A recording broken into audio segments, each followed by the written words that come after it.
Bem-vindos ao Oeste Cultura, uma nova agenda especializada nas principais dicas de entretenimento para a sua semana. O meu nome é Lucas Nascimento e eu estarei junto aqui com o Dagomir Marquesi para trazer sugestões de filmes, livros, exposições, séries de streaming e oportunidades valiosas para encontrar o que há de melhor no cenário cultural contemporâneo, além de também relembrar pérolas do passado. A gente sabe que nos dias de hoje existem muitas opções, às vezes em excesso. É impossível consumir tudo em apenas 24 horas. Então, a gente vai tentar trazer o melhor entre os melhores, né, Dagomir? Prazer estar aqui com você na estreia do programa. Lucas, e vai ser muito legal. Já está. A ideia é isso, é a cultura sem frescura, sem elitismo, né? Exato. A gente vai tentar fazer isso nesse programa. Sim, é o melhor do entretenimento, né? Às vezes pode ser aquele que é um pouquinho mais cabeça, às vezes que é um pouquinho mais palatável também. Às vezes o pessoal também quer só se divertir, ou às vezes quer encontrar algo diferente, né, para assistir. O tempo é muito valioso nos dias de hoje, então a gente precisa, né, saber que o nosso investimento de tempo vai dar certo, né? E para começar, eu acho que assim, esse é um investimento certeiro, né? Não tem como errar com Tubarão. 50 anos de Tubarão, filme do Steven Spielberg de 1975. Chegou a voltar para os cinemas também, né? Teve um período quente aí. E a gente vai falar um pouquinho, né, sobre o que a gente acha do filme, sobre algumas curiosidades. Eu queria começar com você, Dago. Como foi a primeira vez que você assistiu Tubarão? Olha, eu não me lembro. Eu me lembro mais de ter lido o livro. Ah, você leu o livro também? Eu li o livro antes de sair e gostei muito, mas eu achei incrível como o que o livro tinha de dispensável foi dispensado no filme. Né? O livro ele tinha duas coisas. Uma que o prefeito, aquele prefeito corrupto e tal, era ligado à máfia. Ah, é Né? mesmo. E outra coisa é que a mulher do xerife, o Brolly, né, tinha um caso com um biólogo, que foi feito pelo Dreyfus. É mesmo. Então aquilo desviava a atenção. A gente queria saber o que era, o esquema aquele, né, a fórmula. Uma ameaça a uma comunidade pequena, com a qual você se identifica. E heróis improváveis derrotando essa ameaça. Sim. Não precisa de diamante, não precisa de... Fica muito novelesco, né? Eu nem sabia que tinha esse arco aí do romance do Brody, mas o Tubarão é um daqueles filmes que cria o termo do blockbuster, né? Que é literalmente uma fila ao redor de um quarteirão, né? Das pessoas querendo pegar o ingresso do filme, né? Hoje em dia é muito mais fácil, você compra pelo aplicativo, não tem dor de cabeça, mas naquela época literalmente tinha que, né, cruzar o quarteirão para conseguir entrar numa sessão. E o Tubarão é um exemplo perfeito, né? Porque ele é um filme sobre massa, né? Sobre muitas pessoas que, no caso, são ameaçadas, né? A história do filme é muito básica, né? É sobre uma cidadezinha, acho que é Santa Mônica. Não, eu não lembro o nome da cidadezinha. A cidadezinha, na ficção é Amity. Emmett. E na vida real, a cidade chama Martha's Vineyard. Isso, Martha's Vineyard. Que até, acho que a primeira vez que o Spielberg viu o filme foi lá, né? Porque ele queria ter certeza que todo mundo ia gostar do filme, né? Essa comunidade que, né, tá no auge das férias de verão, no mês de julho, e, né, você vai ter praia, você vai ter que abrir, né, para o pessoal se divertir. Eles são ameaçados por um tubarão branco mortífero que começa a literalmente devorar os banhistas, e é sobre você resolver o problema, né? Encontrar o tubarão, né? Salvar vidas inocentes, que é um tema muito pertinente para o Spielberg também, né? O Spielberg adora heróis improváveis. E no caso, tem um detalhe do filme que eu acho incrível, que só participaram 8 atores, me parece, profissionais. O resto era tudo cidadão da ilha própria mesmo. ilha.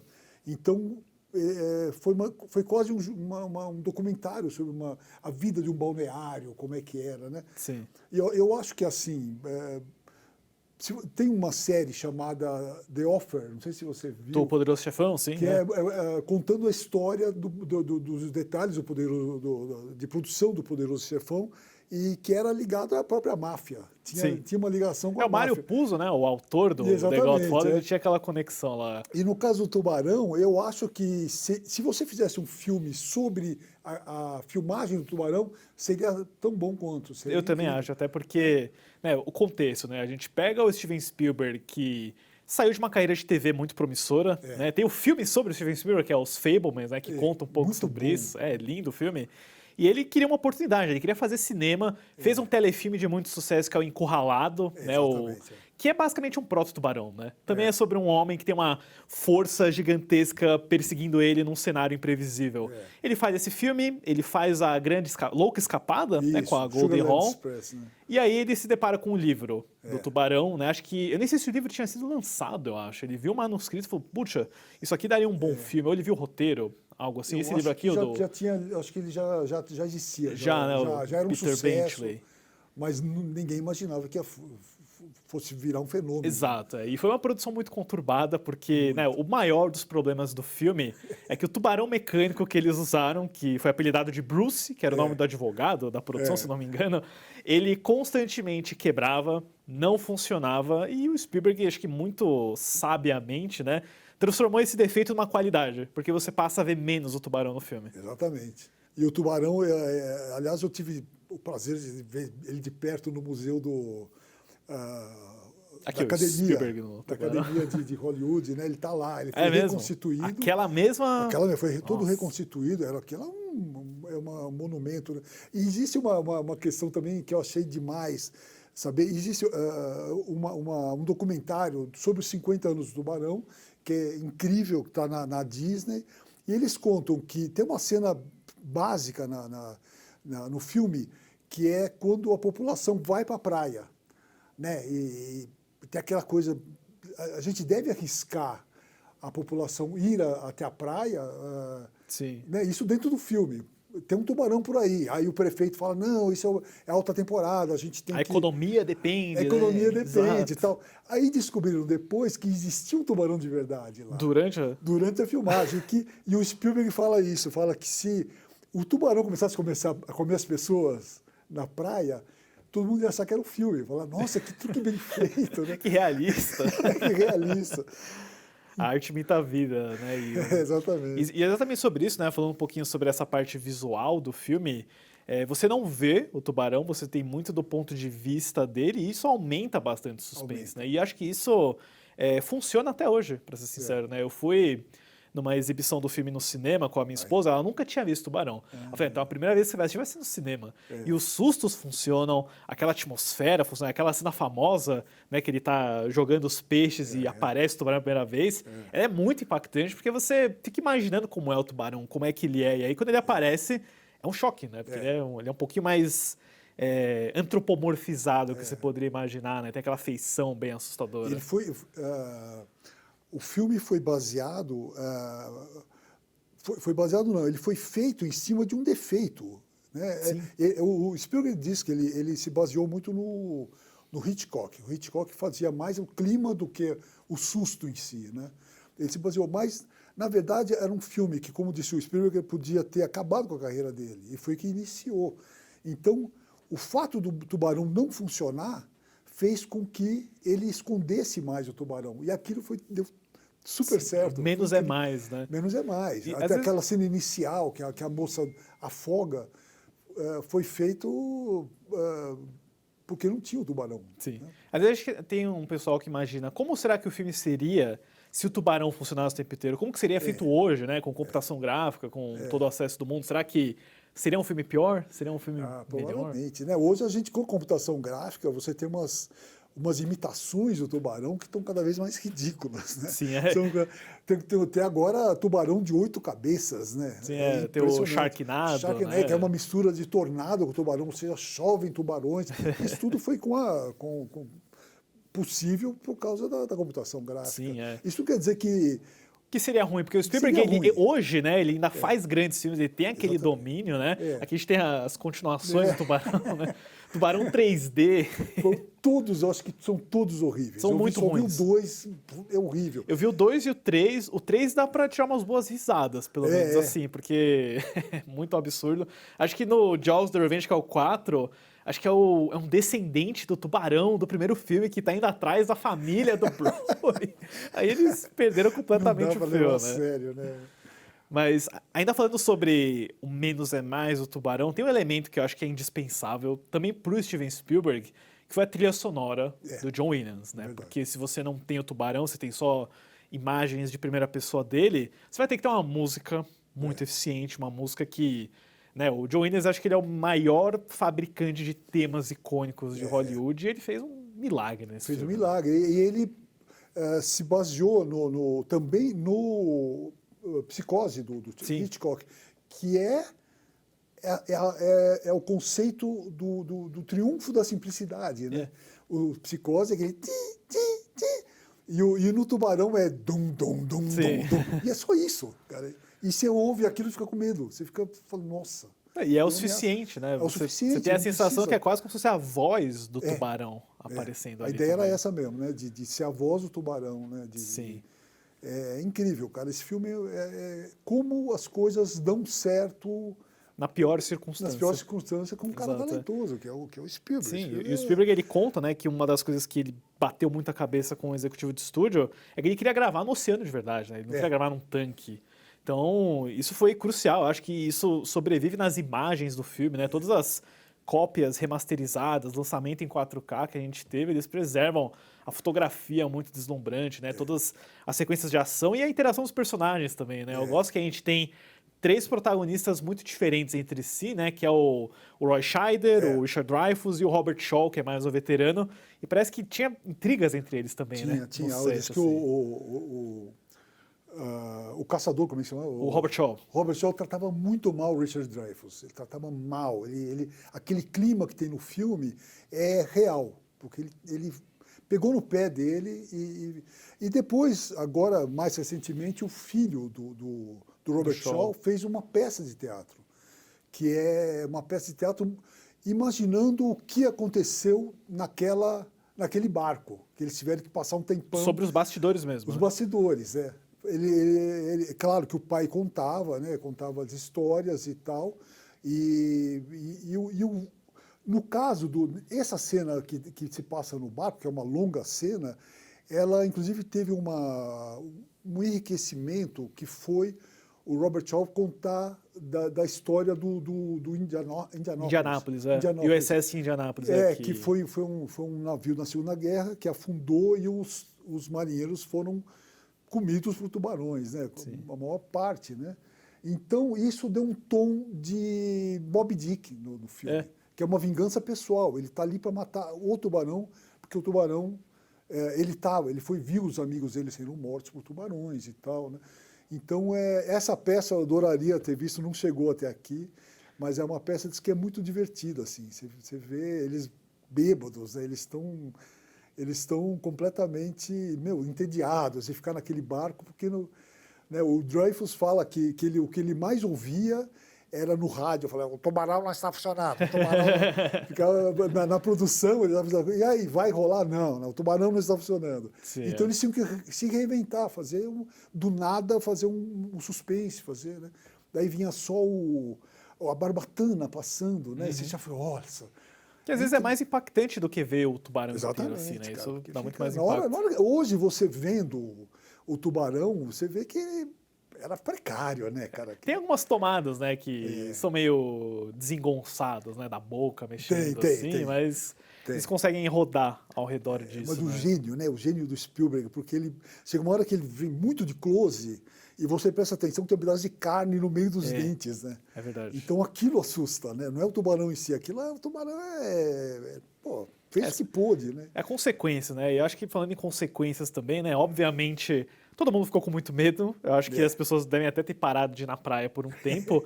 Mas também, né? Uma consequência infeliz que a gente também levantou aqui foi o massacre de tubarões. Né? Acho que virou meio que um hobby caçar tubarões para, não sei, imitar o Brody aí. É o poder da cultura pop, né? Eles transformaram sem querer o tubarão num monstro a ser abatido de qualquer jeito, em qualquer lugar. E me parece que a população de tubarões brancos caiu 80%. 80%. 80%. Foi um negócio terrível. Foi uma coisa... E demorou... Eu acho que até o próprio Spielberg não foi meio omisso nesse sentido. O autor do livro, que é o Peter Benchley, ele criou uma fundação ele viu que ele fez uma coisa assim, sem querer, ele acabou fazendo um massacre terrível. E hoje, cara, hoje as coisas, quer dizer, continuam matando, principalmente na Ásia, a China mata de monte, mas hoje você vê cenas no Instagram de gente salvando o tubarão. O tubarão se encalha na praia, as pessoas vão lá e percebem que não é para matar porque é um tubarão. E salvam o tubarão. Eu já vi muita cena de tubarão pedindo carinho, entendeu? É mesmo? Para mergulhador, ou pedindo para tirar o anzol. Alguma coisa presa, assim. Então essa imagem foi assim, o tubarão vai comer tudo que aparecer na frente a qualquer... Não é assim, ele precisa estar com fome, ele diz que não gosta, diz que o ser humano não é o prato preferido dele, né? Que ele matava, os tubarões matam muitas pessoas porque eles acham que é foca, eles olham de baixo para cima e vem aquele mergulhador com a roupa preta e tal, eu acho que é foca. Mas isso melhorou. É verdade. E né, o filme ele foi um grande sucesso financeiro também, né? Se a gente ajusta ao valor que ele trouxe para a inflação de bilheteria, acho que ele passa de $1 bilhão. Passou. Valor de hoje. É tremendo, né? A gente falou que o filme ele gerou blockbuster. Foram cerca de 4 filmes, né? A gente começa com o Poderoso Chefão, com o Exorcista, o Tubarão e o Star Wars, claro, né? Nossa. Quase todos baseados em livros, menos o Star Wars do George Lucas.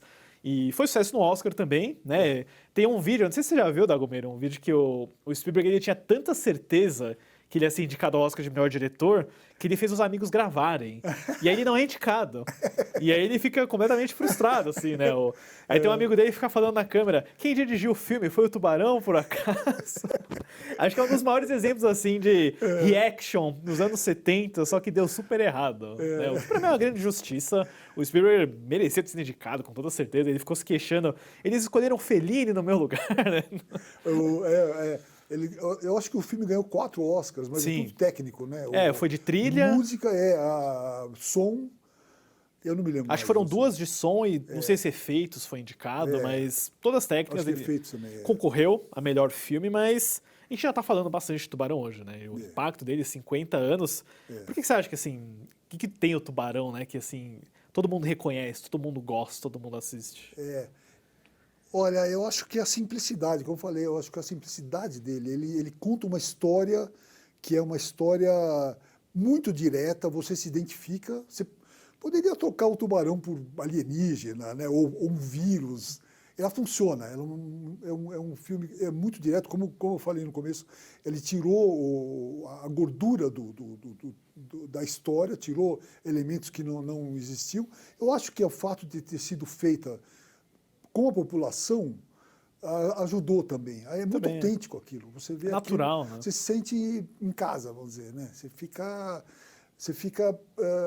Você vira parte daquela.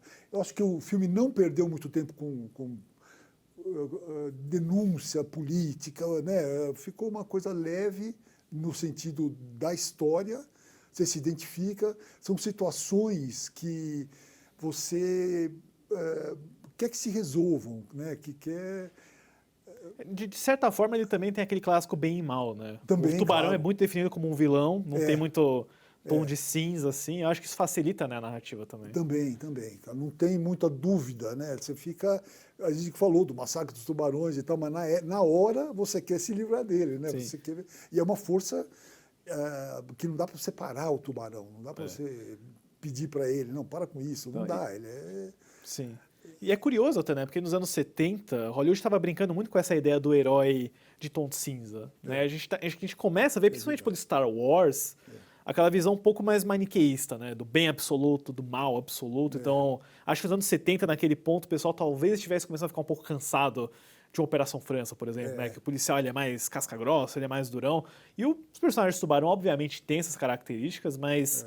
O arco geral da história é muito amplo, assim, né? Esse é o tipo de história que mais dá certo. E os heróis também, eu acho que foram muito bem construídos, porque os 3 heróis não eram para ser heróis, né? O xerife tinha medo da água. Não, isso porque ele fala que ele saiu de Nova York porque achava muito violento e queria ter uma vida simples.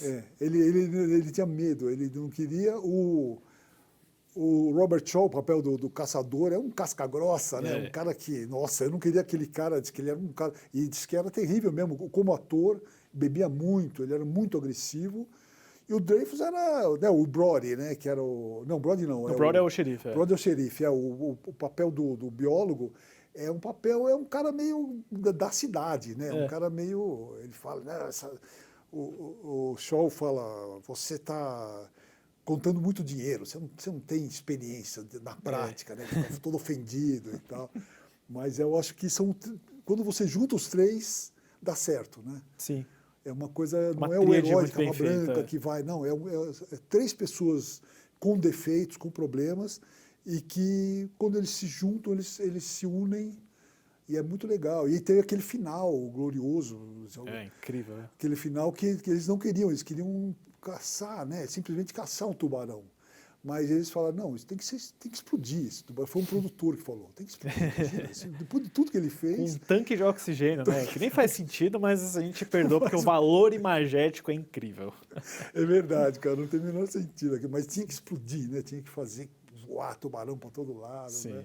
E, Dago, uma coisa muito importante de Tubarão também, né? A gente falou sobre a criação do blockbuster, do termo, do lançamento, é justamente a forma como ele estreou, né? Porque naquela época, os filmes eles costumavam chegar primeiro em algumas cidades, primeiro em uma ou duas salas, né? Mas a gente já estava vivendo esse fenômeno do filme chegar em 400 salas, como foi o caso do Tubarão, que é um valor muito grande para a época. Hoje isso não é nada para os Estados Unidos, né? E também essa cultura da bilheteria, né, de quanto que um filme faz no final de semana de estreia. E, obviamente, isso depende muito do marketing, da divulgação, né? Eu não sei se você tem alguma história interessante assim sobre como foi, né? Eu sei que foi o Spielberg fala muito disso, de não se sabia como o público ia reagir. Eles estavam esperando até para ser ridicularizado, para ser um filme que todo mundo ia achar ridículo. Né? E não, e foi um susto, foi uma coisa... as pessoas assistiam 9, 10 vezes, né? Porque não é só a história contada, é a emoção, é você viver aquele susto de novo, você levar alguém e ver o susto que ela vai levar. Da pessoa, né? Que aconteceu com você, pelo jeito. Exato, né? Eu vi Tubarão, eu quero ver como vai ser a reação da minha esposa, velho. Eu já sabia quando que ia vir, eu falava, mas deixa eu ver. Eu ficava assim, deixa eu ver se o susto ainda funciona. Né, tem um documentário também que chama The Shark is Still Working, né? Então, isso é genial, eu gosto muito de Tubarão. Eu lembro que eu assisti a primeira vez em VHS, claro, né? Eu tive uma fase de Tubarão, que eu gostei do filme de Tubarão, aquele do Fundo do Mar, com Samuel Jackson, no SBT. Acho que eu vi mais novo do que eu deveria assistir o Tubarão, mas você fica obcecado por essa imagem também, né? Esse pôster é clássico, é icônico. Esse pôster foi me parece que a quinta opção, né? Porque o cara voltou pro livro, né? O livro tinha uma arte parecida com essa, né? Então...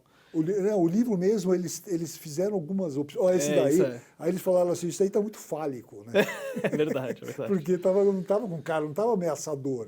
Parecia uma coisa... E aquela história, né? A mulher em perigo, né? A mulher em perigo, você...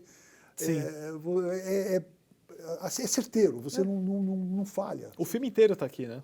O filme inteiro tá aí, exatamente. Traz todo... Ele começa assim, né? O começo é incrível, o começo é uma aula de como começar um filme mostrando tudo. Né? É como, vamos dizer, o piloto de uma série. Você tem que mostrar tudo naquele momento. E ali está aquele bando de jovens, né, se divertindo, bebendo e tal. E uma delas fala, essa moça, né, eu vou nadar. E esse é o princípio de todo filme de terror, né? Todo filme de terror, você fala, não vai. Vou para lá, vou sair. Eu vou entrar nessa casa mal assombrada. Você fala, não faz isso, né, cara? Mas senão não existe o filme. E você considera o Tubarão um filme de terror?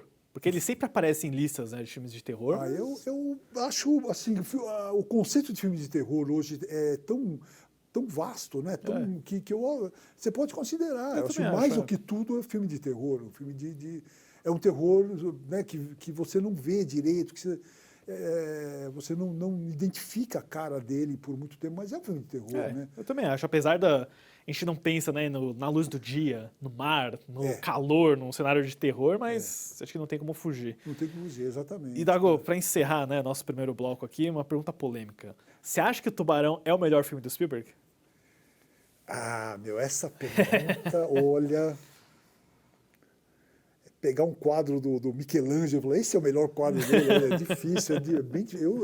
Eu sou fã do Spielberg, assim, eu acho que uma das grandes vantagens dele é ele fazer filmes tão diferentes, né? Então, você vai comparar o Tubarão com o Encontros de Terceiro Grau, né? Você não dá para comparar esse jogador humano. Jogador número 1, Jogador número 1, meu, é incrível. Sim. É um filme que você fala. Aí você vai comparar com o Tubarão, eu acho muito difícil. Difícil, né? Eu acho muito difícil. Eu acho que, vamos dizer assim, é o melhor filme de terror que ele fez. É o melhor filme de terror que ele fez.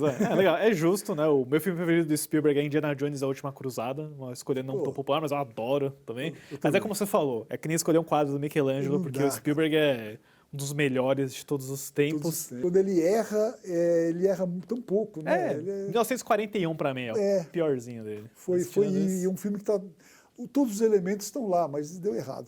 Pois é. Bom, a gente falou bastante aqui sobre Tubarão, pessoal, 50 anos desse clássico aí que merece ser visto, revisto, discutido no cinema, em casa. A gente pretende trazer aqui também, né, Dago, muitas outras dicas e celebrações, né, de aniversários de outros filmes importantes também. Acho que Tubarão foi muito certeiro. É muito legal nesse programa a gente não falar só da última novidade, mas trazer a história da cultura também, né? Sim. Cultura pop, principalmente. Com certeza. A gente vai para um rápido intervalo agora, mas quando a gente voltar, uma entrevista super legal para marcar, né, o começo desse bloco aqui do programa. Não saiam daí.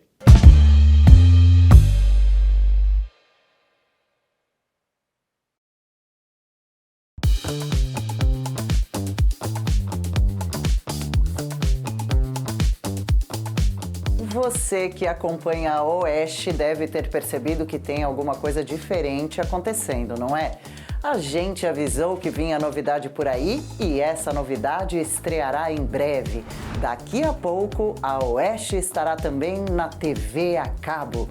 Construir um canal de TV do zero é um desafio e tanto. Um salto audacioso que só está se tornando possível graças a você, a sua assinatura, o seu engajamento nos nossos programas. Essa parceria é fundamental para que a Oeste TV deixe de ser só um sonho. Estamos investindo cada vez mais em infraestrutura. Montamos novos estúdios, contratamos mais profissionais e estamos com 16 horas de programação diária no YouTube, de segunda a sexta. Agora estamos preparando uma programação especial de fim de semana, com novos programas que vão deixar seus sábados e domingos muito mais interessantes. A grade completa estará pronta até o começo do ano que vem. Se você é dono de uma operadora de TV a cabo e quer uma programação mais forte e competitiva, entre em contato com a gente pelo número 11 91366 0707. Agora, se você já faz parte de tudo isso, assinando a nossa revista e acompanhando os nossos programas e quer ajudar na construção da Oeste TV, ligue para a sua operadora e já peça para incluir a Oeste na programação. Esse simples gesto ajuda muito e pode fazer com que o jornalismo sério e independente chegue a ainda mais gente.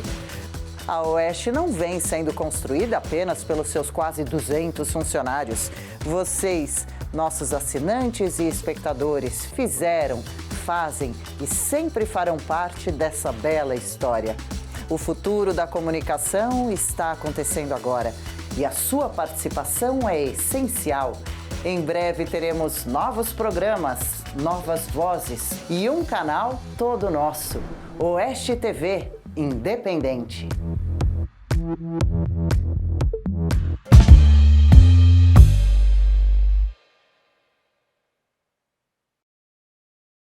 Estamos de volta com Oeste Cultura e agora uma conversa estendida muito especial. É hora de abrirmos as páginas e explorarmos os bastidores do mercado que alimenta grande parte do nosso entretenimento, o mercado editorial. E para nos guiar nessa jornada, temos um convidado com mais de 3 décadas de experiência no universo dos livros. Ele é jornalista, professor de literatura e alguém que conhece como poucos o processo de transformar uma ideia em um best-seller. Ele atuou como publisher em grandes editoras, foi editor associado em várias outras e por 10 anos foi a voz da coluna Leia Antes de Ver no Publish News e foi o curador responsável por revolucionar o Prêmio Jabuti em 2019 e 2020. Experiente. É também editor da Faro Editorial e um dos sócios fundadores da Livraria Drummond, em São Paulo. É um prazer receber no Oeste Cultura o experiente Pedro Almeida. Pedro, seja muito bem-vindo aqui à nossa primeira entrevista do Oeste Cultura. Muito obrigado, estou feliz de ser um dos primeiros, né? Primeiros? Primeiro, é o primeiro. Estou muito feliz aqui de estar aqui com essa bancada e estou aqui para o que vocês quiserem. Sim, tem muita coisa para falar, né, Dago? Não sei se por onde você gostaria de começar, mas acho que a gente pode ver aqui, né, Pedro, por uma década você assinou a coluna Ler Antes de Ver. Qual é o segredo do livro que inspira o cinema, né? Na sua experiência, o que faz com que uma obra literária clique, se transforma num grande sucesso que acaba gerando essa obsessão, fascínio das pessoas? Tem uma técnica do Chekhov, né? Anton Chekhov, que é assim, mostre e não conte, né? Que é a ideia de que na narrativa você pode pintar uma imagem sem precisar narrar simplesmente. E isso, para mim, é um dos destaques para perceber. Claro, a primeira obra tem que ser boa, né? Tem que se comunicar, né? As pessoas às vezes falam assim, esse livro vende muito porque é ruim. Não existe isso. Se o livro vende bem, ele se comunica. Se ele comunica, ele é bom. Tem alguma coisa que você, que está criticando, é frustrado, porque não ter um livro assim, né? Às vezes os autores fazem isso, está vendendo é ruim. Não tem nada a ver. Ele se comunica bem com as pessoas. E isso é um passo para a questão. Mas tem vários outros aspectos, né, que fazem com que ele seja universal. Sim. Né, universal, que ele emocione. Por exemplo, eu fui editor do livro Marley e Eu. Né? Até então, no Brasil, não havia um livro sobre um cachorro com personagem, que tivesse ido para alguma lista de mais vendidos. E permaneceu, acho que chegou a vender no Brasil, acho que em torno de 15 milhões de exemplares. É impressionante. Sim, e também foi para o cinema. Né? Foi para o cinema, a gente compra antes os direitos, né? Depois vai para o cinema. E a coisa que me impressionou, por exemplo, eu falei assim, eu sabia que o livro era bom. Eu gostava do livro quando eu comprei, quando eu adquiri os direitos, e li sempre, antes de ser lançado até nos Estados Unidos. Mas quando eu vi um casal de revisores, já eram pessoas na faixa de uns 50 anos que estavam revisando o livro, era a terceira dupla de revisores fazendo aquilo. E disse assim, Pedro, me chamou num canto assim, a gente não conseguiu parar de chorar. Se emocionou, o livro é lindo. Caramba. Eu falei, isso vai dar certo. Porque se comunicou com as pessoas, se conectou com a emoção profunda. Né? Então, esse é um dos Você diria que é a emoção. Então, você como editor, né, você tem que ter, né, o próprio nome da sua coluna, o Faro Editorial, tem que ter esse feeling, né, que vai vir. Assim, eu teve um outro autor que eu publiquei também, que é Nicholas Sparks. Sim. Depois virou uma série. Fenômeno, né? Virou um fenômeno no Brasil e, assim, números também astronômicos e vários livros, né? O John Grogan, que é do Marley e Eu, foi um livro apenas que fez sucesso. Já o Nicholas Sparks, ele tinha uma série, porque o que ele fez? Ele reinventou o mito do conto de fadas, do Príncipe Encantado. Ele inventou, então, eu vou brincar com vocês aqui que estão assistindo, assim, um homem, uma mulher, uma doença. Até quando a gente vê as adaptações para o cinema, os pôsteres são sempre muito parecidos. São parecidos. Mas sempre assim, era um homem, uma mulher com problemas, né? Uma doença acontecendo naquele... E aquele homem que é o novo Príncipe Encantado, disponível, capaz, forte para apoiar. Né? É a realização de uma fantasia. Sim. Então, ele desenvolveu isso, né, tempos atrás, e funcionou muito por, sei lá, 2 décadas.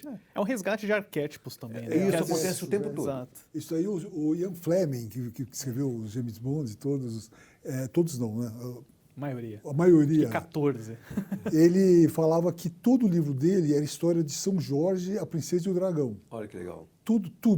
E você vai ver todos os livros dele, sempre tem o dragão é o Blofeld, seja quem for, a princesa é a moça que ele encontra. A Bond Girl. É a Bond Girl, que fica presa e ele tem que salvar, passar por coisas terríveis. Mas esses arquétipos funcionam, sempre. Tem uma história, às vezes eu esqueço quem é o personagem, né? Mas é a história da literatura brasileira, né? Que talvez seja Fernando Sabino com Manuel Bandeira. Fernando Sabino, jovem, né? E estava tentando apresentar os textos para Manuel Bandeira, e já consagrado. E aí ele leva lá não sei se eram poemas para ele, Isso aconteceu provavelmente na década de 60, né? E aí ele pediu opinião e falou assim, olha, você está querendo que você estudou e decidiu quebrar as regras ou você simplesmente decidiu ignorá-las? Porque a lição dessa conversa era assim, você tem que conhecer, né? E os arquétipos são isso. A gente repete assim, são os arquétipos bíblicos, históricos, shakespearianos, estão aí, disponíveis, e as pessoas assim, não precisam ficar querendo só inventar do nada, porque eles, na verdade, lidam com as coisas mais profundas da humanidade, né? As questões mais profundas da humanidade. Os contos de fada, né? São todos arquétipos, né? Que naquela época eram para adultos, a gente transformou eles em infantis, né? Recentemente, eu tive uma experiência muito interessante como editor, né? 32 anos, e eu tinha que trazer umas edições infantis desses contos de fadas. E aí eu reparei que os contos de fada originais, né? Eles eram muito adultos. E hoje os pais rejeitariam dar para os seus filhos os contos de fadas, porque eles são... Com certeza. Eles são muito mais grotescos. Simba, o Marúdio, são agressivos, tem corte de cabeça, coisa assim. Então, a gente acaba, como editor, adaptando para a faixa etária e também para a época, né? É uma coisa que a gente vai poder falar aqui, que é essa coisa do timing da época. Né? Não, com certeza. E, né, Pedro, até aproveitando aí, né, sua experiência de marketing e gestão, como que, né, na sua opinião, o marketing ajuda a transformar o livro, né, nesse sucesso? Assim, né? O marketing, obviamente, tem uma participação muito grande. Eu ia perguntar por aí também. A gente trabalhou muito tempo, né, no Conjunto Nacional. Então, todo dia que eu ia pegar o metrô, eu passava pela Drummond e, aquela coisa, o brasileiro não lê, a gente vê aquelas imagens tristes de o escritor assinando autógrafo para ninguém, assim, tem 2 pessoas na fila. Eu nunca vi um lançamento lá que não fosse um sucesso. Eu queria saber, complementando, qual é o segredo de vocês? Assim, precisa comunicar, né? Sim. Assim, hoje, o grande desafio do livro é as pessoas saberem que ele existe, né? Então, assim, no passado, um escritor precisava... Ele lançava um livro para ser conhecido. Hoje, ele precisa ser conhecido para ser lido. A história precisa ser viralizada, ter um buzz em cima disso, né? Um frisson e um desejo. Então, o marketing hoje está tentando criar o desejo. E onde encontrar, né, como promover um livro nos dias de hoje? Não são nos meios tradicionais, nas redes, onde o seu público está. Né? Então, aquela coisa de ir, o artista tem que ir onde o povo está, né? O livro tem que fazer isso. E tem que ir pela comunicação. Então, hoje, Reels, Booktuber, blogs, e cada hora inventam uma coisa nova, eu mesmo não consigo acompanhar. Então, eu fiquei até impressionado com aquele fenômeno do Clube do Livro do TikTok, né? Porque eles andam até resgatando livros que já tem um tempo, né? Os próprios da Colleen Hoover, igual aquele... Sim. É assim que acaba, assim né? Acaba. É um novo fenômeno agora, né? Essa escritora... E é uma reunião online, assim, né? O livro acho que é de 2016 e virou um sucesso. Por causa do filme. Por causa do filme. Então. Por causa do escândalo do filme. Também. Isso tudo ajuda, né? Sabe, escândalos ajudam bastante. Sim. Por exemplo, assim, aquela série Millennium, Os Homens que Não Amavam as Mulheres, Larsson, adoro. Foi um escândalo que fez a coisa vingar. Né? Vocês sabem, o autor tinha lançado sem nenhuma repercussão, teve que lançar na Inglaterra e não, acho que é Noruega, né? Na Suécia, sem nenhuma repercussão, inclusive foi, de certa forma, boicotado, né? Porque ali era uma espécie de Roman Clef, né? Uma história baseada na história real, que ele romanceava, e só depois que ele morre é que a coisa explode, porque vira um fato. Helena Ferrante é outro exemplo muito conhecido, assim, que a ideia de não saber quem é a autora transformou aquilo numa curiosidade.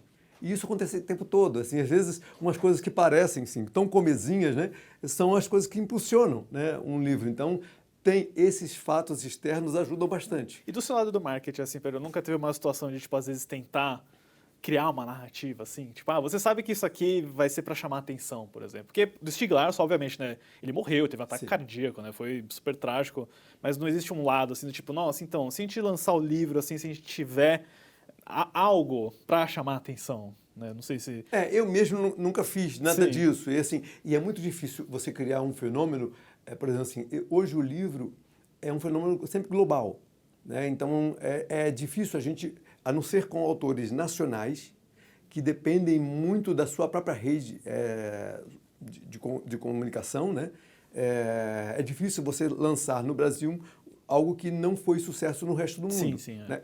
Há casos desses. Mas, assim, o maior sucesso nosso, que é de um autor americano, Charlie Donley, Garota do Lago, eu fui o primeiro editor estrangeiro que comprou os direitos e ele fez primeiro sucesso no Brasil, para depois começar a fazer sucesso nos Estados Unidos e no mundo. Ele foi vendido, acho que o primeiro livro dele, esse livro, o título é diferente, né? Eu alterei todos os títulos dele, ele permite isso. O título original é The Summit Lake, né? O Lago Summit, né? E não fazia nenhum sentido para a gente, não tinha essa comunicação, porque o livro precisa ter esse tipo de, esse time do momento, Sim. de comunicar com o espírito do tempo, né? Nosso leitor de ficção é um leitor majoritariamente feminino, né? Em torno de 75%. Mas isso é só no Brasil ou é geral? É no mundo, mas no Brasil parece que é mais forte, né? Dependendo dos gêneros, né? Então, eu vi uma pesquisa recentemente que, por exemplo, eu sempre achei que a ficção científica clássica era majoritariamente masculina e hoje está meio a meio. É mesmo? É impressionante. Legal. As mulheres estão dominando tudo. Nossa. Mas no caso do que você está falando sobre livros de sucesso, parece que está cada vez mais, não dependente, mas o fenômeno de simbiose com cinema, com série, né? Ajuda muito. Está ajudando muito, porque é uma coisa, parece que está... Mas o cinema sempre vem depois. Né? Então, assim, às vezes o anúncio, né? Por exemplo, assim, hoje eu tenho mais ou menos uns 8 livros que estão em adaptação. Talvez mais que isso. Mas demora. Teve a greve dos roteiristas de Hollywood, então tem muitos que estão passando 4, 5 anos sem notícia, né? Mas, então a gente usa essa comunicação de que ele foi para o cinema, isso vira um atrativo, mas ele precisa ter uma comunicação antes dos blogueiros literários no mundo todo, que aí ele assim, o brasileiro, né, os heavy users, né, são os leitores, aqueles que leem compulsivamente, que acabam meio que inspirando e sugerindo títulos para o Brasil, para os leitores brasileiros, eles estão lendo tudo que está acontecendo no mundo. Então, eles acompanham as ondas e os movimentos. E a gente, quando compra uns direitos, por exemplo, assim, agora mesmo aconteceu um caso desse, que eu comprei os direitos no ano passado, ou no retrasado, de um livro que infanto-juvenil, na área de fantasia, e foi vendido 1 mês atrás, ou 2 meses, num grande leilão, uma disputa entre grandes estúdios para a Disney. Sim. Então, todo mundo considerando com a possibilidade de ser um novo Harry Potter, que é Criaturas Impossíveis, de uma autora inglesa, Catherine Rundell. Engraçado, como é que funciona esse processo assim, tipo, de você ir atrás de uma obra? Os escritores vão até as editoras? Você busca os escritores? Tem um headhunting? No mercado, assim? é mais ou menos isso. No mercado internacional, nenhum autor vai para uma editora sem um agente. Certo. Não existe, assim, não existe a forma grosseira de dizer, mas eu diria que Muito 90%, 95%, porque com o crescimento das publicações independentes, já há casos de autores que fazem a publicação independente, ganham repercussão e aí uma editora grande passa a representar. Sim. Mas geralmente, para a gente comprar, são livros representados. A Catherine Rundell ela é publicada na Inglaterra pela mesma editora do Harry Potter, que é a Bloomsbury, a mesma editora. E aí ela já estava vendendo bem, já era um livro super recomendado, é um infanto-juvenil, né? Como Harry Potter foi, né? E aí, ou seja, quase 2 anos depois, os estúdios começaram a brigar pelo livro. E foi um contrato gigantesco, tanto que seria uma trilogia e já ampliaram para 5 livros. Caramba. Né? E o Harry Potter vai ser refeito, né? Vai virar série. Vai ser série. Agora, então, vai voltar de novo, provavelmente, a onda, mas sabe que né? ele pega o público que leu na época. Ele não pega o jovem, porque tem uma questão de time, Mas eu vou responder a sua pergunta, assim, como o livro chega até mim. As editoras, né, os grandes players do mercado, né, estão buscando livros através de scouts. que são os olheiros. Os olheiros, né? Os olheiros externos. Então, tem um scout italiano que vive em Nova York. Nova York concentra 70% das grandes agências do mundo. Né? Nova York. Especificamente de literatura? Tudo. De tudo? Tudo. Porque são os grandes grupos, né? As grandes agências, inclusive ligadas a cinema, como William Morris, Janklow, várias, Curtis Brown. E aí ele manda todos os dias um relatório do que está saindo, com um resumo. Desse relatório, eu peço o que eu acho conveniente, né, que tem a ver com a minha linha, com o meu interesse, com o faro. Né? O faro é por causa do nariz. Para poder analisar. Né? E analisando, eu decido fazer a oferta pelo livro e aí tem a questão de conseguir ou não. Olha, hoje eu estou num leilão, eu estou trabalhando hoje com 4 ou 5 leilões internacionais de livros de editores brasileiros, acontecendo nesse momento. Então, isso acontece com um editor que está brigando pelo mercado internacional o tempo todo. E, bom, Pedro, puxando aqui, né, porque você trabalha nessa parte de editor, mas você também é um sócio fundador da Livraria Drummond, aqui em São Paulo, que é um espaço que eu acho muito legal, inclusive, né? O Dagomir falou certo, a gente trabalhava no Conjunto Nacional, eu sempre eu ia lá várias vezes e eu nem imaginava que você estava envolvido com ela. Eu falei, nossa, que legal, assim, né? Acho pelo espaço, pela disposição. Então a gente tem que falar também sobre, né, infelizmente, o declínio das grandes redes de livraria, tem sido um tema muito constante. Na sua perspectiva, isso é um sinal de declínio do consumo de livros ou só da mudança do comportamento do consumidor e até da forma como o livro é distribuído também? Então, vou dar um passo atrás. Tá. Como a gente surgiu a ideia de abrir uma livraria? Foi porque era no auge da pandemia, as livrarias ficaram fechadas. Uma livraria não é um negócio hiper rentável que poderia ficar 2, 3, 4 meses fechada, e ficaram. E depois elas não abriram mais. E acho que cerca de 20% a 30% das livrarias do país não voltaram a abrir depois da pandemia. Porque essa coisa de abrir e fechar, né, por causa daquelas políticas todas, aconteceu isso. Quando a gente viu aquele ponto, né, ofereceram para a gente, né, meus sócios, ofereceram para a gente uma livraria que existia no Shopping Frei Caneca, em São Paulo, que era a Blocks. Sim. E fomos visitar. Livraria linda, perfeita, deixaram ela pronta lá e saíram. E ofereceram para a gente, meio que para ocupar o espaço. Só que não havia movimento ali. Era um lugar, era no último andar, numa área que... Lado do cinema, né? Geralmente que é mais ficada para cinema, ou seja, não tem uma circulação própria ali. Sim.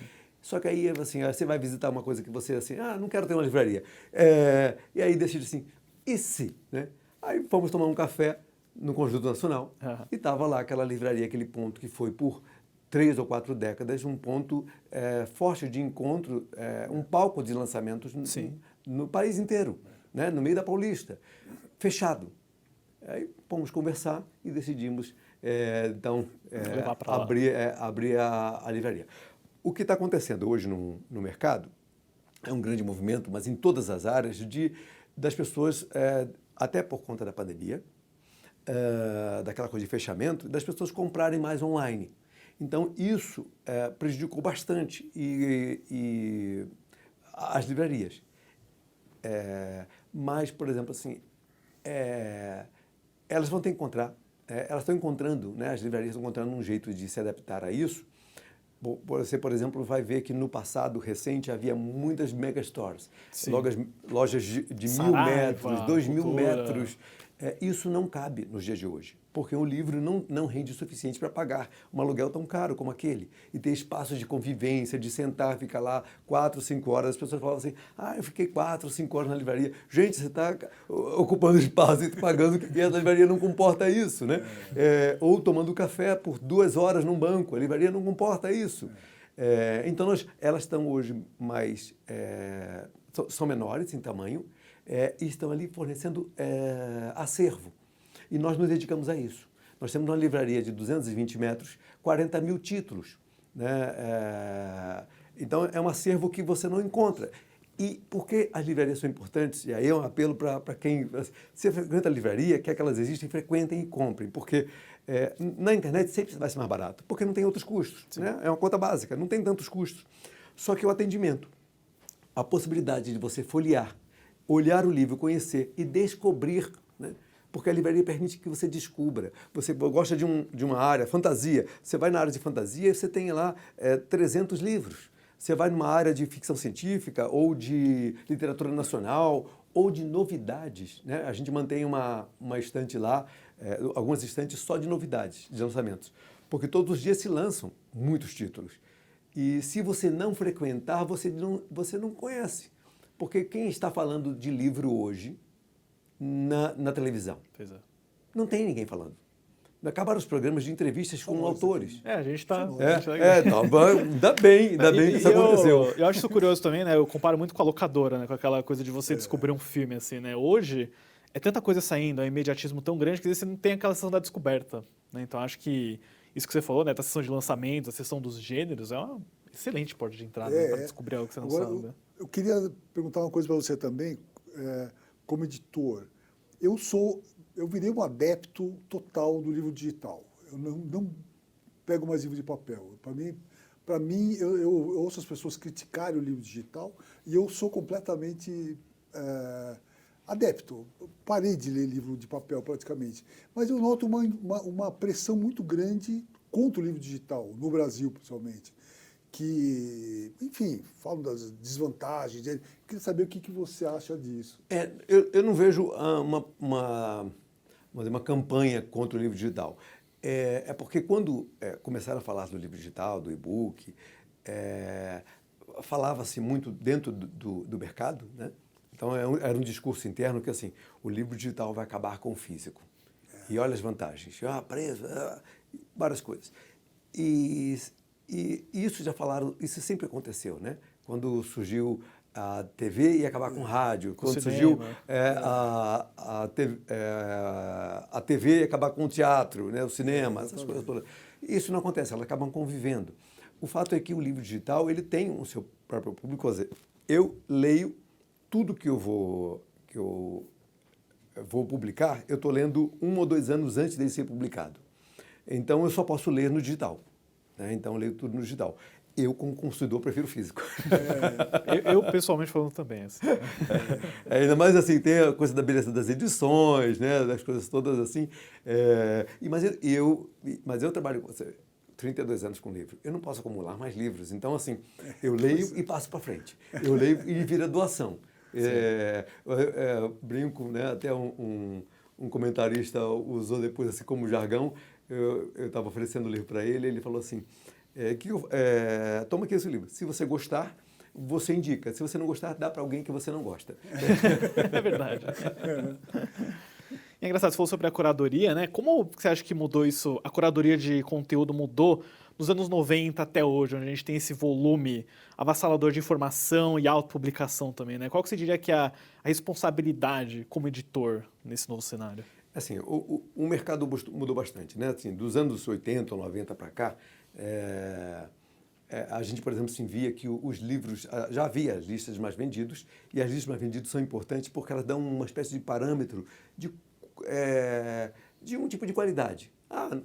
Você ali, as livrarias usam ali como parâmetro para dizer assim, você pode escolher um desses aqui, porque já passou pela mão de muita gente e elas continuam comprando e recomendando, né? Mas eu não gosto disso aqui, de autoajuda. Vai para não ficção, vai para ficção, coisa assim. E elas publicavam, você vai ver ali, se você pegar as listas, vai ver que são sempre livros muito voltados para um público adulto, né? Mais literários, né? Então, vou diferenciar assim, literatura é tudo que é escrito, né?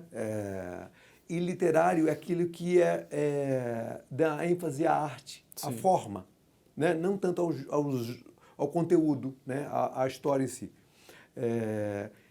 E a gente viu um movimento, principalmente foi capitaneado por Harry Potter, que colocou um público que não existia na livraria, que era o público infanto-juvenil. Ele não existia seção de livro. O livro infanto-juvenil, ele era o escolar, que era indicado pela escola, que ela comprava lá, e você não tinha uma seção, não tinha criança frequentando. Harry Potter fez isso, né? Para quem não conhece, Harry Potter começou a colocar, quando anunciavam Harry Potter, tinha fila na madrugada. Estreia de meia-noite, como né? se fosse um iPhone novo. Sim, é verdade. É verdade. Então, e as crianças... Só que assim, aí a criança vai esperar, depois que ela devora Harry Potter em um mês, sei lá, menos tempo às vezes, o que ela vai fazer?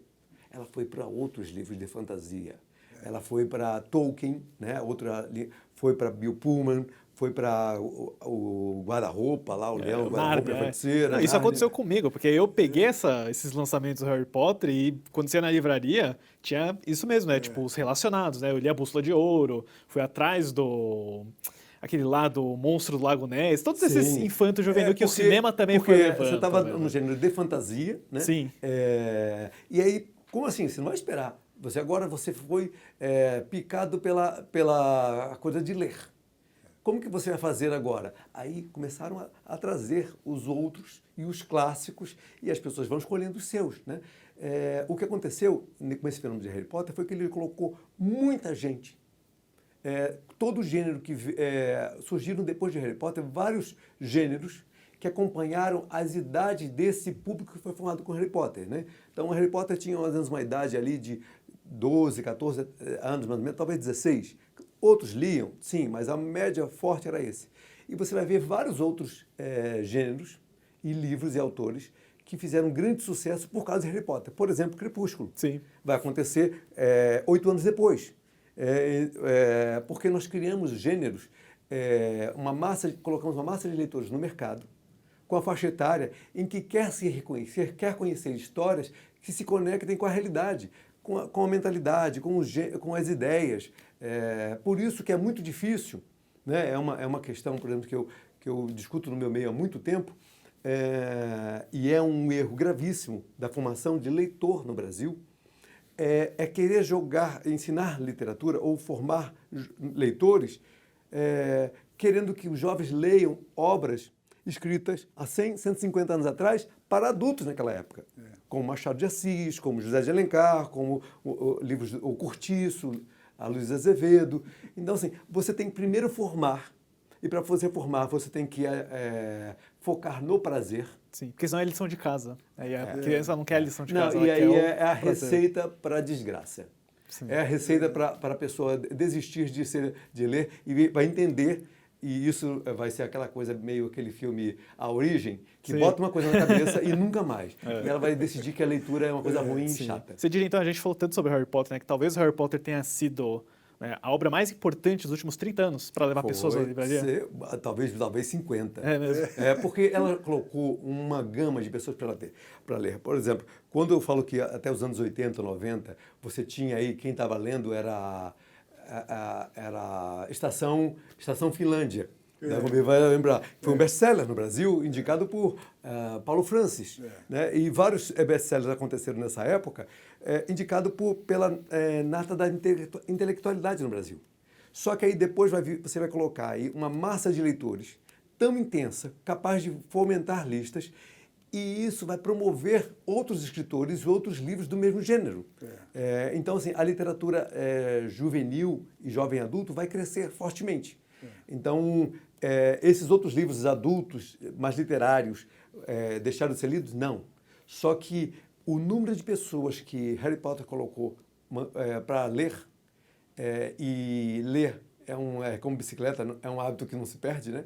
Não volta mais. Se ela está aficionada, ela vai crescer, vai procurar outros temas mais densos, mas acontece isso, ela vai continuar lendo e criando outros gêneros, né?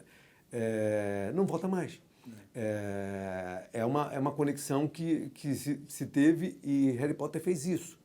E a gente, assim, todo o mercado fica o tempo todo tentando enxergar o que vem depois. Claro que outros autores vieram depois de Harry Potter, como o Diário de um Banana, por exemplo, é um fenômeno gigantesco. Teve os Jogos Vorazes também. Jogos também Vorazes, Suzanne público. Collins, né? Inclusive vai sair um filme esses dias aí, novo, não sei se já saiu. Vai sair ano que vem, sair. É mais um livro. Né? Jogos O livro nem Vorazes. tinha sido anunciado e anunciaram o filme, né? Eles estão muito em paralelo. Então, assim. porque, na verdade, uma coisa funcionando com a outra catapulta, né? Os resultados. Sim. E o mercado de quadrinhos? Parece que está bem em crescimento também, né? Principalmente do graphic novel, né? Tem vários. O mercado do quadrinho, assim, ele é muito amplo, né? Não é só... porque tem o quadrinho... sempre foi um quadrinho mais... que é o graphic novel mais para adulto.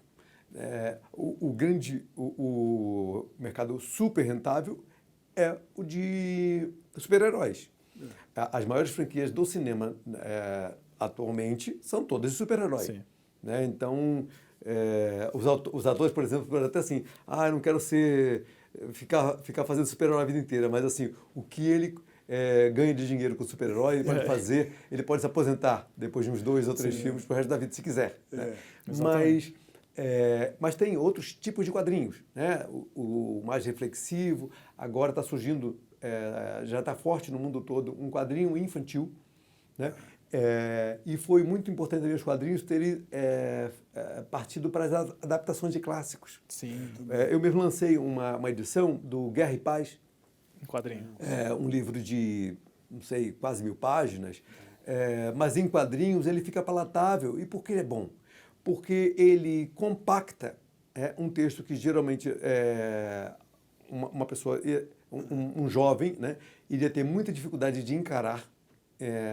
E depois que ele gosta, aí ele pode encarar. E não deixa de ser uma adaptação também, né? É uma adaptação. E assim, não está substituindo. Sim. Só está dando acesso. E o Brasil está bem nessa área de adaptação, né? Tem Eu vejo bastante. bastante coisa mesmo É forte no Brasil. de autores brasileiros adaptando quadrinhos, né? Sim, é forte. É forte e eu acho bem positivo. Porque é uma porta de entrada, né? Porque a gente tem que parar de falar assim... Eu já ouvi no passado alguns autores mais claros falam assim, isso está banalizando. Eu falei, não, isso é um elitismo chato. É um elitismo chato. Total. A gente tem os livros que fazem, de certa forma, uma sinopse, ou um resumo, ou um compacto, porque ele é uma porta de entrada. Porque você, com tanto de informação que tem, não tem condições de ver tudo. Mas se você tiver acesso a um princípio, né, um essencial, fala assim, não, é isso que eu quero, aí eu vou me aprofundar. Né?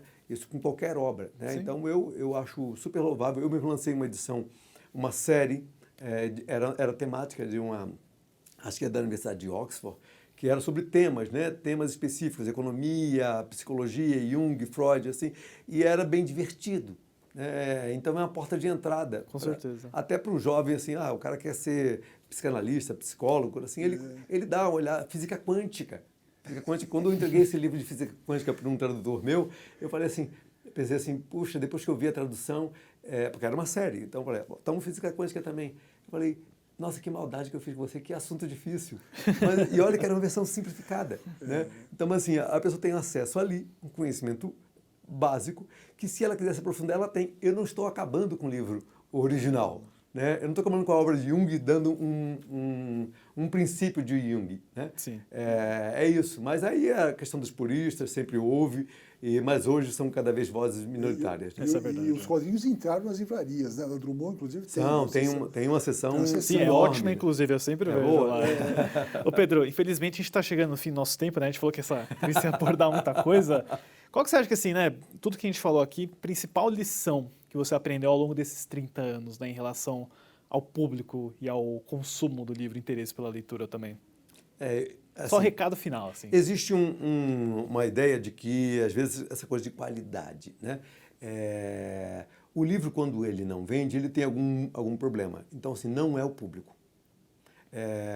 Eu acredito que o bom livro é o livro que se comunica rápido. E hoje nós trabalhamos com um timing de mundo muito intenso.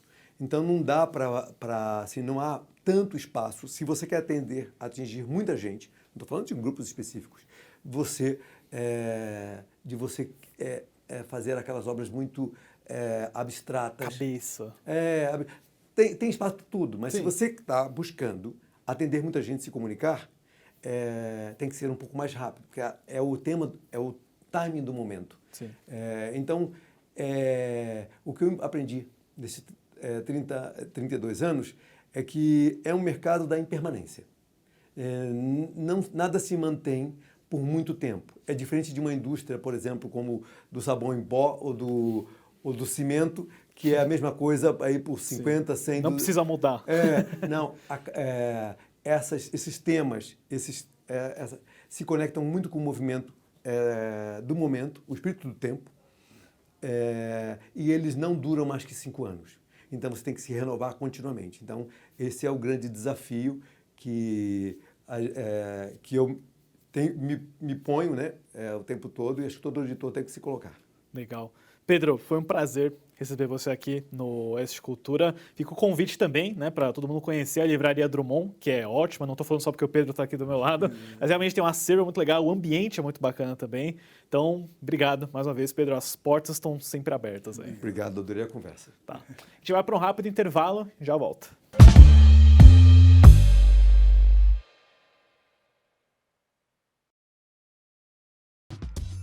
Olá, eu sou Antônio Cabreira e eu queria fazer um convite especial para você em um evento que a Revista Oeste ela vai realizar sobre o agronegócio. Vai ser um evento online no dia 8 de dezembro, vai ser um link fechado pelo canal do YouTube, um encontro exclusivo. Nós vamos tratar dos problemas que nós tivemos do agro em 2025, mas vamos tratar também dos desafios e as perspectivas para 2026. Eu vou estar junto com a Ana Paula Henkel e com a Adalberto Piotto. Agora, para você participar, você precisa se inscrever na página oficial do evento. O link está aí. Eu te espero no dia 8 de dezembro, no encontro exclusivo, ao vivo, sobre o agronegócio brasileiro.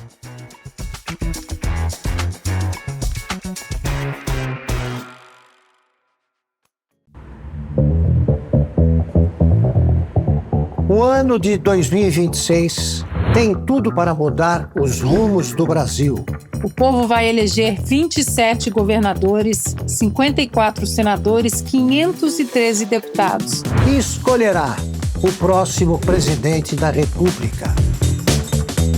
Que vai nomear 3 ministros do Supremo Tribunal Federal. E a chave para o país seguir o rumo que a sociedade livre deseja é a informação. A Oeste nasceu para romper o silêncio. E se tornou referência no jornalismo independente. Também por não aceitar um único centavo de dinheiro público. Porque o nosso compromisso é com você e com a verdade. Agora chegou a hora do próximo passo. Ampliar o espaço que já ocupa com a entrada no universo da TV a cabo. E fazer com que os fatos cheguem a milhões de brasileiros que ainda não têm acesso ou familiaridade com o mundo digital. Porque no ano decisivo, o Brasil precisa escolher entre propaganda e o que de fato é fato. Para tornar isso possível, dependemos de você. Precisamos de mais 20 mil assinaturas para cruzarmos a marca de 120 mil assinantes. É a sua assinatura que faz toda a engrenagem da Oeste funcionar. Agora também vai garantir a existência da Oeste TV. Para que possamos levar informação de qualidade ainda mais longe. Assine a Revista Oeste. Tem acesso a grandes reportagens, artigos exclusivos. E ajude a construir a Oeste TV. Porque onde a verdade não chega, a mentira se espalha. Vamos juntos mudar o futuro. O Brasil precisa de um canal de notícias que mostre fatos. Oeste, independente, essencial. O Brasil real está aqui.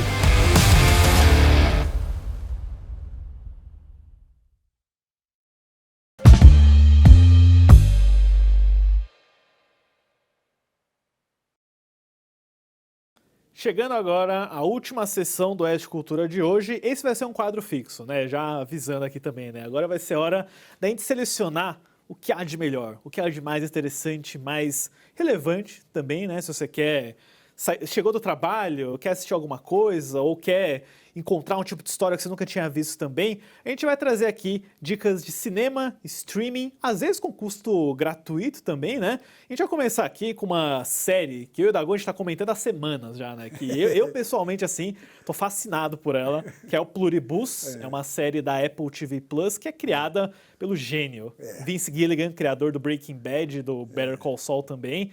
E, pô, Dagon, como que a gente começa a falar dessa série que tem uma premissa tão estranha? É difícil até de explicar a série, né? Porque é uma série totalmente original mesmo. Se você não conhece a base, existe uma espécie de um ataque alienígena na Terra através de vírus, né? E as pessoas viram uma só, né? É como se fosse uma mente compartilhada. Uma mente compartilhada. Não existe mais um indivíduo. Cada um é a soma de todo o resto. Sim. Né? E só 12 pessoas escapam, ou 13. Tem a nossa protagonista, que é a Rhea Seehorn, né? Ela conseguiu ficar alheia disso, ela ainda é indivídua, mas ela interage com essa força, né? Com essa, muitas pessoas morreram também, né? Eles comentam isso nessa integração das pessoas. E ela meio que está num cenário completamente perfeito, porque o que acontece quando essa mente coletiva está junta? Não existe mais guerra, não existe mais crime, não existe mais nenhum tipo de discriminação. O mundo ele funciona como um relógio, mas o que a Racing reclama é que não existe mais individualidade, né? Todo mundo pensa igual, todo mundo faz a mesma coisa, todo mundo é extremamente certinho, e ela quer reverter isso da melhor forma que ela achar. É incrível, uma aposta do Gilligan, arriscada, porque ela é chata, né? Sim. É uma personagem chata, ela irritante. é errada. O resto é todo mundo bonzinho, todo mundo legal, todo mundo... O que você quer, né? Como é que ela chama mesmo? É a Carol. Carol, o que você quer? Carol, boa noite, Carol. E, então é uma série totalmente imprevisível, você não sabe o que vem, né? Sim. Cada episódio você fala, meu, eu não esperava por isso.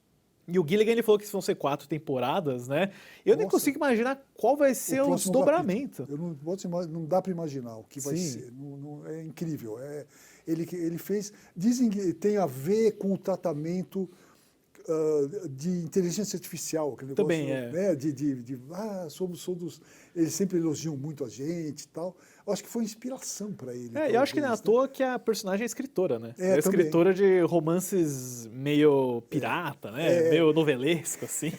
Eles até disponibilizaram, acho que um capítulo completo, né? De um dos livros dela na internet. Não sei se chegou a ver. Não vi. Tem. Sim, Mas é muito legal, né? Acho que vão ser 10 episódios da primeira temporada. Tá em exibição, é toda sexta-feira na Apple TV Plus. Pra mim, vale muito a pena. Além de que visualmente a estética, o ritmo da série é um ritmo meio calmo, né? Porque as coisas vão se desdobrando de forma devagar. Tem uma cena em que ela vai no mercado e o mercado inteiro não existe mais, porque eles pegaram os recursos, né? Ela falou, mas eu quero meu mercado aqui. Aí você acompanha uma sequência de 5 minutos, todo mundo chega com os produtos, começa a montar de novo. É quase um ASMR visual, porque você fala, poxa, que legal, assim, né? As cores, a dinâmica. É muito legal mesmo. Você tem que estar preparado para uma coisa diferente, você tem que ver com atenção, né? Sim. Porque não é uma série fácil, assim, de você... Eu realmente, isso que você falou, as 4 temporadas, eu quero ver o fôlego dessa série, então, né? É incrível, é uma experiência realmente... E a gente não pode esquecer que o Gilligan, antes do Breaking Bad, ele fez o Arquivo X. Então eu acho que isso é a veia dele. É a veia de Arquivo X que ele trouxe de volta, com certeza. Então, recomendado. Sim, e ainda falando sobre invasões alienígenas ou não, uma dica para o cinema, na verdade, Dago, não sei se você conhece esse diretor, é um filme que chama Bugônia. É um filme estrelado pela Emma Stone e pelo Jesse Plemons, que é de um diretor grego chamado Yorgos Lanthimos. Eu sinto que muita gente conheceu ele com aquele Pobres Criaturas, né, que era meio que uma releitura de Frankenstein. E esse filme ele tem uma premissa muito absurda, mas muito divertida, que é sobre esse personagem do Jesse Plemons. Ele e o primo dele, eles têm certeza de que essa figura, uma CEO, vivida pela Emma Stone, é um alienígena disfarçado, e eles sequestram ela e tentam convencê-la, né, fazê-la provar que é um alienígena. Então ele é um filme de sequestro e me lembrou um pouco do Fargo, dos irmãos Coen, porque são personagens meio bobalhões e uma antagonista, por assim dizer, Emma Stone, que parece que sabe muito mais do que eles. E o filme te faz questionar. Putz, ela é uma alienígena? Ou os caras que são malucos? Eu gostei muito desse filme. Pra mim dos filmes do Yorgos que eu vi, eu achei o mais divertido, mais imprevisível também. Você tem que ver, Dago, porque o final é inacreditável. Onde está passando? No cinema. O Bugônia tá no cinema. Tá. Ele provavelmente vai chegar na HBO Max ou na Amazon Prime, porque ele é um filme da Universe, né? Tem toda essa questão dos contratos. Mas um filme que eu sei que você viu, que você falou bem dele pra mim também, foi o Frankenstein da Netflix, do Guilherme Del Toro. O que você achou desse daí? Eu achei, assim, em primeiro lugar, o mais bonito de todos, o mais bem produzido. Ele é incrível, visualmente, ele é um prazer assistir aquele filme. Sim. Né? E outra coisa que ela retomou, o Del Toro retomou a ideia de que o monstro verdadeiro é o criador, não é o criatura. A criatura é um coitado, é um cara que... É um pouco tubarão. Né? É um pouco tubarão, que a gente fica com medo, mas... No fundo é um coitado, ele é maltratado pelo criador, que é um arrogante, né? Eu só não gosto muito do ator. Oscar Isaac. Eu não gosto muito dele. Eu já vi mais gente criticando, falando que ele está meio deslocado. Ele é bem exageradão no filme. Meio exagerado, ele é meio... Mas, enfim, ele não atrapalha o filme é incrível. O filme é daqueles que é candy, né? Você Eye candy, né? Um deleite visual. Assim. Você vê com prazer até o fim, até o encerramento dele. E é interessante que eu dei uma olhada também no livro da Mary Shelley, e é interessante como ela foi super fiel, mas o filme sobre, ele mesmo que escreveu o roteiro, né? Doutor. Ele fala que é o projeto da vida dele, né? Que ele estava querendo fazer desde que ele começou a fazer cinema, desde que ele era criança, na verdade, né? Ele falou que ele viu o Boris Karloff na TV, na versão clássica, e falou, nossa, é isso! Então eu acho talvez seja a melhor versão, né? Não sei, eu não vi todas também. Eu não consigo levar a sério a versão com o Robert De Niro. A do Kenneth Branagh? Eu não vi. É que aquele filme é uma ópera, né? Eu não vi, aquele filme ele é inteiro Oscar Isaac desse. Ele é explosivo, energético, novelesco. Eu comprei a ópera assim, mas eu gosto mais desse. Eu acho que das versões literais de adaptação da Mary Shelley, eu acho que essa é a superior. E o roteiro do filme ele consegue ser fiel, ao mesmo tempo ele mudou um pouco a ordem das coisas, né? Tem um evento muito importante do final que ele mudou também, que corrobora, né, com essa coisa do Victor ser o vilão mesmo. O início também, no livro ele não tem tanta importância, mas no filme ele tem uma importância enorme, né? No gelo, né? Naquela situação no gelo, muito legal. O navio construído de verdade, né? Puta, incrível. Visualmente, assim, o filme é muito bonito. Ele é outro que falou que não quer, o Benício Del Toro falou, não quero CG, não quero telão verde, eu quero construir a igreja, construir a casa, construir o laboratório. É incrível. Sim. Cara. Tem muito CGI no filme também, claro, né? Aqueles lobos lá, mas a construção estética, assim, é incrível. É construído mesmo, né? É marceneiro, né? É muito legal. E isso está na tela, né? Transcende, é muito legal. Eu gostei muito do Jacob Elord como a criatura também, uma performance bem difícil, legal, né? Cara. Nossa, ele é australiano, né? É australiano, isso. Eu achei ele incrível, cara. Eu não conhecia o trabalho dele. E ele chegou de última hora, porque ia ser o Andrew Garfield, o cara que fez o Homem-Aranha. Só que ele teve que sair por algum motivo, acho que foi pela greve, se não me engano. E aí o Jacob Elord entrou faltando uns 2 meses, assim. Foi muito bem. Foi ótimo mesmo. Muito bem. Tem o romance dele, né? Eu esqueci o nome dela. A Mia Goth, né? Que faz a cunhada do Victor, né? Eles vão fazer umas alterações. É um negócio sutil, o negócio não é grosseiro, não é... Muito legal. É uma pena que eu não vi no cinema. Você viu no cinema? Eu consegui ver no cinema e foi muito legal. É um filme para ver no cinema mesmo. É um filme que nenhum estúdio daria dinheiro pro Del Toro fazer no cinema, infelizmente. Então a Netflix, ela dá o projeto de paixão que todos os autores querem. E, por falar em Netflix, Dago, essa é uma dica até recente, né? Porque o filme estreou agora há pouco na Netflix, é o Jay Kelly, que é um filme novo do Noah Baumbach, né? Que tá numa parceria com a Netflix, né? Ele fez a história de um casamento, fez aquele Ruído Branco. E é um filme muito bacana, é um filme muito legal que mostra o George Clooney como um grande astro, né? Um ator que é muito celebrado em Hollywood, é o tal do Jay Kelly, só que ele deixou de lado a família, ele deixou de lado o casamento e numa última tentativa, né? A filha dele vai ter férias na Europa, ele resolve ir atrás, junto com o empresário dele, que é vivido pelo Adam Sandler, e a outra empresária, que é a Laura Dern. Então é um filme muito sobre aquele bastidor de Hollywood, sobre aquela relação do artista e da obra. E, cara, Dago, fazia tempo que eu não vi o George Clooney tão bem. Também num papel assim, né? Acho que ele assumiu o Cary Grant, que ele sempre se inspirou nesse filme aqui. Eu vi só o trailer, porque não consegui ver o filme, mas eu achei isso mesmo. Ele está tranquilo, ele não está o galã, não está o cara querendo fazer... E o Adam Sandler, ele sempre tem umas surpresas. Né? Quando ele quer ser bobo, ele é bobo. Mas quando ele quer fazer um filme legal, ele faz muito bem feito mesmo. Tem até buzz de Oscar para esse filme, para o próprio Adam Sandler, né? Eu sinto que ele está tentando conseguir uma indicação há um tempo. Mas eu gosto desse filme aqui, ele tem um setor dele, né, sem entrar muito em spoiler assim, em que o George Clooney começa a entrar em memórias dele, aí tem um outro ator interpretando ele, né, eu fiquei até aliviado de não ser aqueles rejuvenescimentos digitais que eu considero horríveis, assim, né, então ele tem uma delicadeza que é bacana de assistir. Ele é um filme açucarado. Eu vi até algumas críticas falando que, nossa, que filme água com açúcar, assim, não sei o quê. Mas eu gostei. Acho divertido, acho que... Eu adoro filmes de bastidores, né? Então, é legal. A série The Studio, né? É uma incrível, série é muito engraçado. Estou louco para ver a segunda Sim, temporada. com certeza. Porque eu adoro ver esses filmes de estúdio, como foi feito, como é que... Sim. Né, Você vai gostar desse, então. Também. O filme, ele abre até com plano sequência dos bastidores de uma tomada, assim, que é super bem feito. Mas saindo, né, do que é doce, do que é bonitinho... Dago, o que a gente pode falar sobre o It? Bem-vindos a Derry. Tá aí, ó. Tá aqui, né? O Pennywise tá aí representado. Pennywise tá aí. Eu sou muito fã do Stephen King, eu já li muita coisa dele, ainda que eu não tenha lido até o fim muita coisa. Os livros eles são gigantescos e tal. E eu estou achando muito legal a série, estou gostando. É uma série bem produzida, né? Ele retoma. É engraçado, você até outro dia a gente estava comentando isso, que o Stranger Things é uma série que tem muito do Stephen King, e essa série tem muito de Stranger Things também. É meio que uma matriosca, né? Um vai perseguindo o outro. Assim. Exatamente, cara. Eu só achei chato uma hora, eu achei que eles ficaram muito parados na questão do racismo. Acho que exageraram nessa questão. E tudo bem, é um filme passado em 64, acho, né? É na década de 50, eu acho, ou é de 60.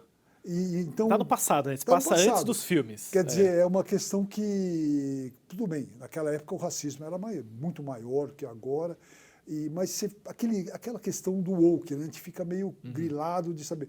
Mas não atrapalha o filme é muito, muito legal. O Pennywise, como é que chama? Bill Skarsgård, né? É o mesmo ator dos filmes, ele tem bom, cara. A presença dele E a série é tão confiante em si que demora 4 episódios para ele aparecer. Exatamente. Né? Eles ficam construindo os personagens, a atmosfera. O balãozinho vermelho passando, às vezes, mas ele não aparece, fica esperando, você fica querendo que ele apareça. Né? Isso é muita confiança, né? Eu gostei da série também, eu fiquei impressionado, na verdade surpreso, de ver outras referências ao King ali, né? Tem o personagem do Iluminado, o Halloran, né? Que também tem o brilho lá, igual o menininho. Ele é um personagem central da série, né? Tem toda uma operação militar em cima lá para descobrir o que acontece em Derry. Eu gostei também. Eu acho que... Inclusive, eu até achei melhor do que essa temporada atual do Stranger Things, que está disponível aí também, né? A primeira parte. E eu gosto do plano deles com essa série, porque a ideia é que cada temporada vai voltar 27 anos. Ao invés de ir para frente, ela vai para trás. Porque a maldição acontece a cada 27 anos. Isso, então é muito legal mesmo. E tem... coisas que são assim super o filme, a série e o livro não são sobre um palhaço assustador, exatamente, é sobre o medo, né? E o palhaço é uma figura que muita gente sente medo. Sim. Né? Eu não sei nem o nome exato, tem uma fobia. Tem uma fobia de palhaço, é verdade. Eu, pessoalmente, não sou muito chegado, não. Eu acho assustador o palhaço, acho uma coisa meio esquisita. E eles exploram isso muito bem, porque muito criança e palhaço, né? E balão vermelho é um negócio horrível. E também, esse do Stephen King também, o medo do bueiro, né? O que tem debaixo do bueiro, né? Do escuro também. Do escuro. Né? Outro dia, aqui na Paulista, eu vi um funcionário público levantando tampa do bueiro para, sei lá, foi Stephen King, assim, uma multidão de barata lá dentro. Você fala, a gente nunca sabe o que tem no escuro, o que tem... Então, o filme está realmente... A série está muito legal. Eu espero que que dê certo, né? Que vai para trás no sentido do tempo, né? Sim. Que mostre a maldição anterior e tal, como é que foi. Muito legal. Né? Muito bom. E, né, só para finalizar aqui sobre séries, né? Eu mencionei Stranger Things. Não tem como não falar, né? Tem que falar, talvez seja a maior série da atualidade, a mais popular, pelo menos assim, né? A grande... É o unicórnio da Netflix, né? Acho que durou muito mais tempo do que deveria também, né? A primeira temporada... É uma grande homenagem ao ET, ao cinema dos anos 80. E a gente está aí com uma leva de 4 episódios, né? O volume 5 vai ter uma estratégia muito curiosa de lançamento, né? Saíram 4 agora, vão sair 3 no dia do Natal. E o último episódio vai sair, acho que na virada do Ano Novo, né? No dia 31 de dezembro. E assim, eu assisti esses episódios, eu gostei. Eu acho que é uma diversão leve, né? Passa. Eu acho que o ápice da série já foi há muito tempo assim.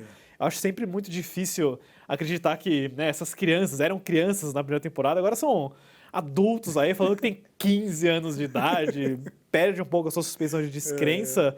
Mas acho que é divertidinho pela dinâmica de personagens, pelo elenco que eles têm na maioria dos casos, assim. Vamos ver, né? Não tenho grandes expectativas ainda pro final. Você vai fazer uma maratona ainda? Voltar para assistir o final? Pretendo. Mas série é uma espécie de maldição de série, porque se ela faz sucesso, começa a esticar. Né? E dificilmente ela... Um exemplo é o Breaking Bad, que foi bom até o final, né? Não Sim, chegou, exato. Mas é raro. Geralmente elas começam a se arrastar, né? Elas começam a ter que cumprir. É uma narrativa de muitas horas, né? Mas eu quero ver, quero dar uma olhada. É um evento, né? Acho que desde Game of Thrones, talvez a gente não tinha, tipo assim, antecipação por um final de série de cultura pop, assim. Então, tomara que seja bom, tomara que eles consigam aterrissar essa nave. Dago, a gente também tem umas outras dicas aqui, né? Umas dicas mais culturais de exposição.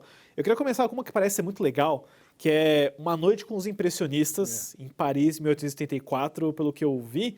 É uma exposição lá no Shopping Cidade de São Paulo com realidade virtual. Eles tentam recriar aquela experiência com óculos. Né?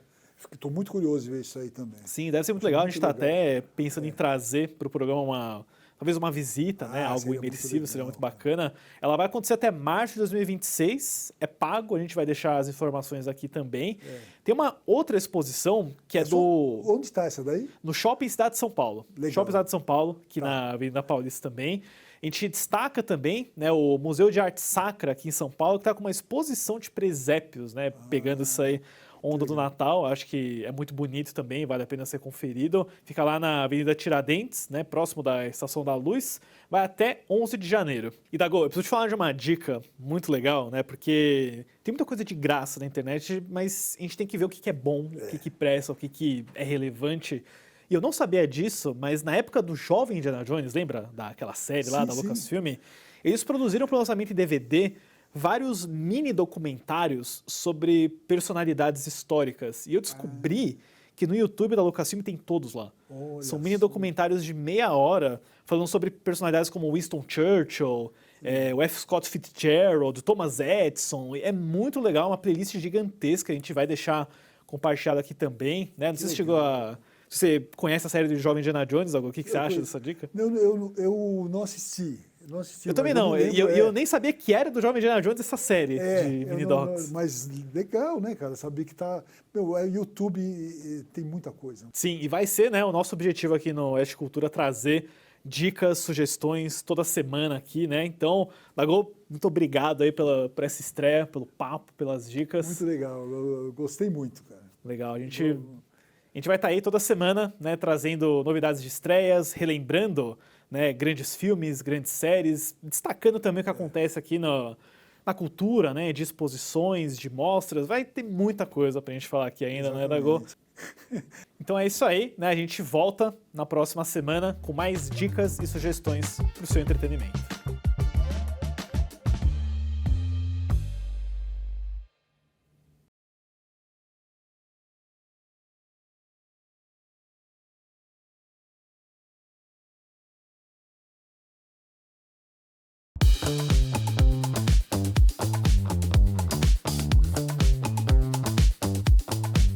Você que acompanha a Oeste deve ter percebido que tem alguma coisa diferente acontecendo, não é?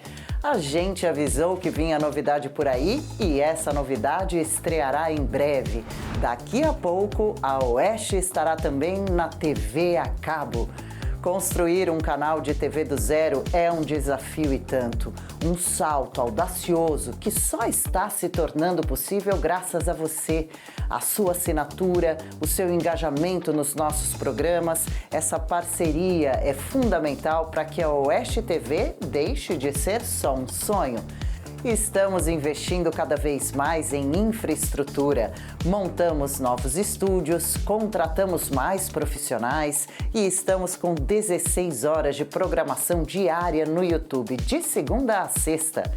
Agora estamos preparando uma programação especial de fim de semana, com novos programas que vão deixar seus sábados e domingos muito mais interessantes. A grade completa estará pronta até o começo do ano que vem. Se você é dono de uma operadora de TV a cabo e quer uma programação mais forte e competitiva, entre em contato com a gente pelo número 11 913660707. Agora, se você já faz parte de tudo isso, assinando a nossa revista e acompanhando os nossos programas e quer ajudar na construção da Oeste TV, ligue para a sua operadora e já peça para incluir a Oeste na programação. Esse simples gesto ajuda muito e pode fazer com que o jornalismo sério e independente chegue a ainda mais gente. A Oeste não vem sendo construída apenas pelos seus quase 200 funcionários. Vocês, nossos assinantes e espectadores, fizeram, fazem e sempre farão parte dessa bela história. O futuro da comunicação está acontecendo agora e a sua participação é essencial. Em breve teremos novos programas, novas vozes e um canal todo nosso. Oeste TV Independente.